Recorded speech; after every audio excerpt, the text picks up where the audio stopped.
Hello, I'm Henry Keane. This is News Pulse at UATV. Welcome to the show. Today in the episode, Ukrainian MAGURA V7 naval drones sank NATO's frigate in minutes during naval drills, of course.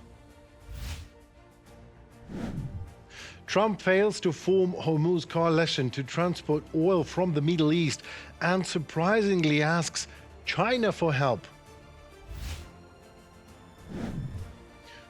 Penn chooses Kyiv over Oscar's ceremony, meets Zelenskyy and wins not only Oscar, but something of a greater value, maybe.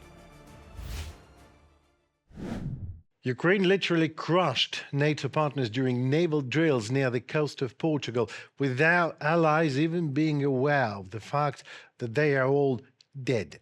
Ukrainian MAGURA V7 naval drones were tasked to simulate the attack onto a NATO frigate during the NATO drills near the coast of Portugal. And that was exactly what drones were doing. And they did. They attacked, and successfully, as per all the data on the monitors, but still nothing. No response, and no reaction followed from NATO frigate commanding officers. So MAGURA did it again, and then again. And again, after several simulated successful hits in a row, NATO frigate commanding officers wrote in the chat, "So are you going to attack us or not?" Not realizing they had already been attacked many times and are quite dead by now. Ukrainian naval drones operators commanded the Red Team and won all 5 combat scenarios. The exercises highlighted something really very important. Unmanned naval systems, combined with Ukraine's real combat experience and operational planning, can pose a serious, really deadly challenge to traditional naval forces. What it also revealed with a ruthless clarity that NATO is not ready for the war in general, and in particular for this new type of warfare, UAV warfare. And maybe those voices saying this is right, today it is not Ukraine that actually needs NATO, but it is exactly the other way around. Ukraine's defense forces struck Russian air defense systems and command posts. The unmanned system forces of Ukraine hit Tor M1 surface-to-air missile system in the temporarily occupied territory of Luhansk region, as well as another Tor system near the temporarily occupied territory of Zaporizhia region this time. In addition, as General Staff has confirmed, a radar station of S-300 air defense system was struck right in the temporarily occupied territory of Donetsk region, and several Russian command posts there in the area were also hit. Russia has claimed, not without a reason, that about 300 Ukrainian drones attacked the country during the past day alone. That includes 65 UAVs that were heading towards the capital, Moscow. The Ministry of Russian Terror Defense claims that Russian air defense destroyed as much as 280 Ukrainian UAVs over the territories of several Russian oblasts in the Moscow region. The Kremlin's domestic mouthpiece, like for example RIA Novosti media, reports multiple restrictions introduced at all 3 major Moscow's airports. According to calculations, the UAV attack on Moscow was the largest since the beginning of the year.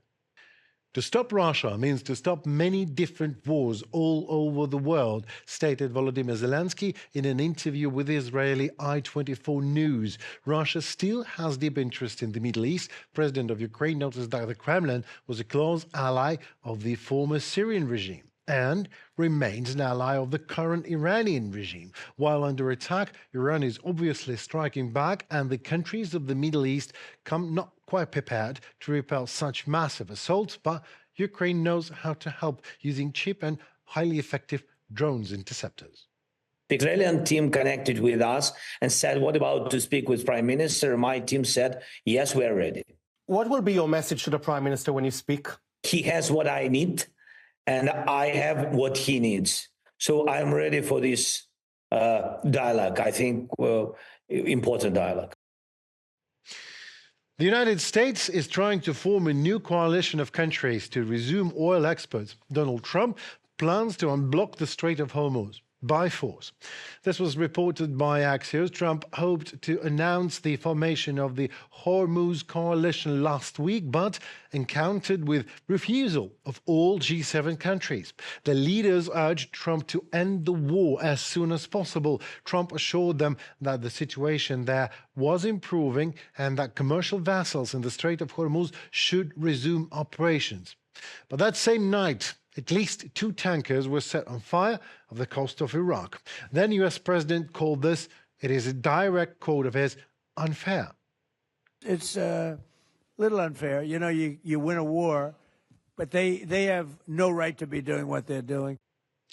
Well, that it's unfair that they did not stop to fight back, even so we won, of Donald Trump's is adorable, don't you think? Well, how long can you go these days, really?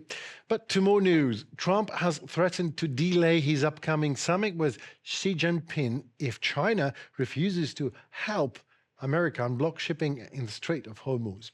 While the summit between the American and Chinese leaders indeed is scheduled for the end of this month, its status is still in doubt. Trump stated that China must intervene, noting that the country receives 90% of its oil from the Middle East. Meanwhile, ignoring Trump, China is just strengthening its cooperation with Iran and Russia. More in our next story for you. According to experts, there are too many contradictions between China and the United States for relations between the states to stabilize in the short term. There are too many contradictions, and contradictions that cannot simply be resolved in the near future. They have accumulated between China and America. This concerns economic policy, and Trump in every way undermines the foundations of the world order, including the economic world order. China generally sees such actions as absolutely unfriendly anti-Chinese policy, even if these tariffs are directed not against China, but against other countries.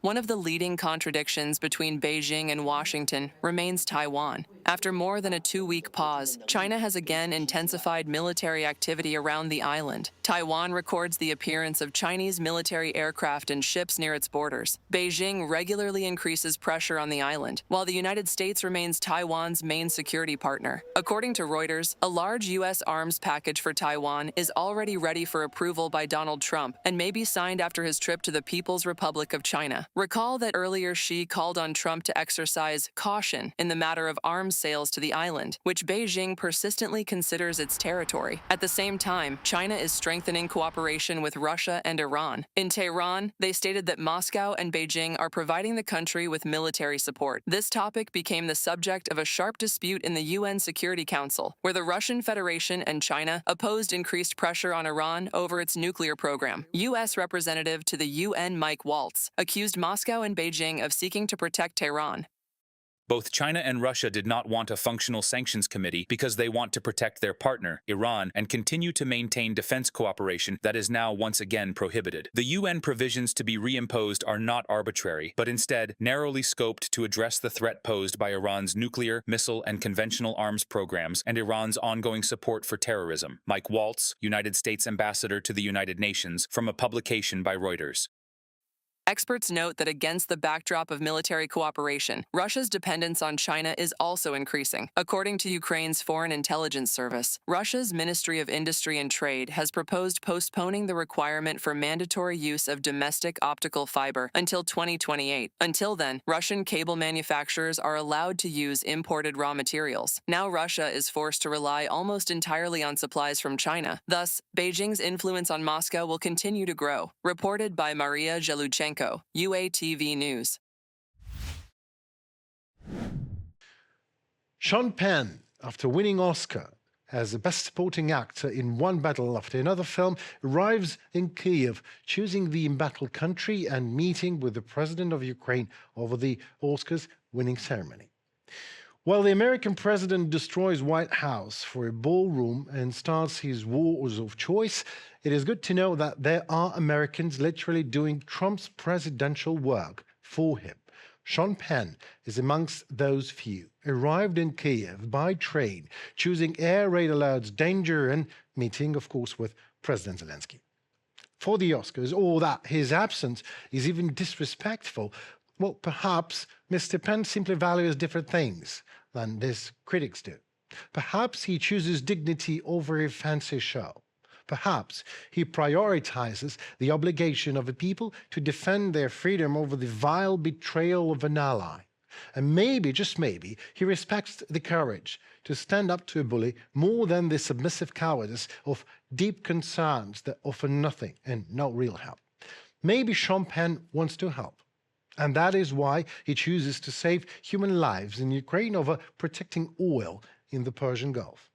And because this is so clearly the case, he isn't late by a single minute, even so if he did not attend the ceremony. In addition to his third Oscar, he has just won the hearts of 40 million of Ukrainians.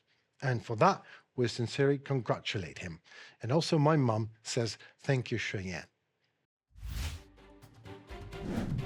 It seems to be for today. I'm Henry Keane. Thank you so very much for watching us.